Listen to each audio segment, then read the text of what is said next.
Hai, anda bersama dengan Fit Daily. Pada hari Sabtu yang lepas, kami pergi ke warung Indomie Abang Adik yang terletak di Jakarta untuk mencuba sendiri Indomie yang dicampur dengan 100 biji cili burung. Gila lah.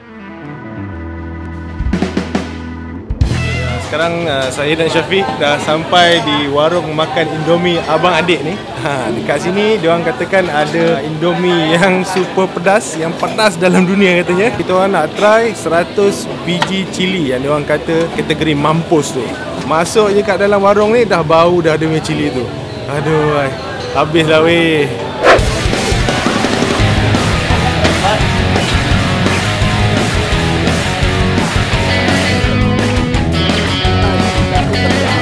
Okay, saya dah pun order pedas mampus punya kategori.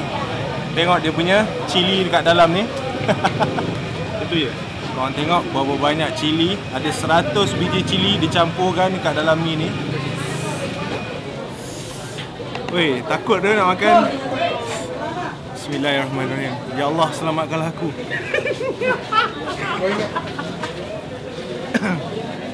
Jadi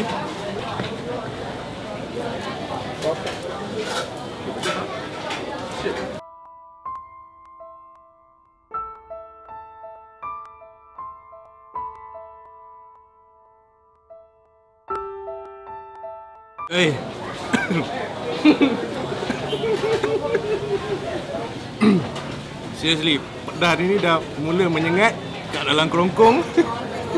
Ini tak main-main dia.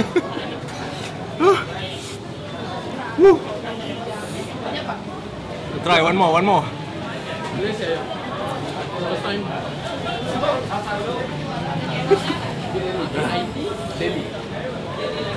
Daily ya? Saya menggigil sebab nahan pedas. 10, nanti bakar kayu 10 nya. Dia punya cili yang tak hancur tadi. Seriously, pedas gila. Ini pedas mampu punya ni. Siapa yang tak biasa makan pedas, seriously jangan ambil yang ni. Merah. Dia foto daratan. Sudah merah.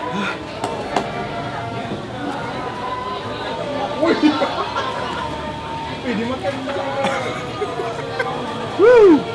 Ini baru makanan yang pedas. Takat samyang tu alamak. Ni bukan pedas main-main, tengok. Dengan peluhnya.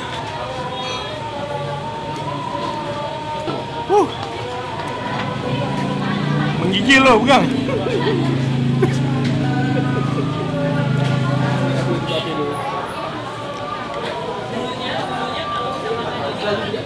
Okey.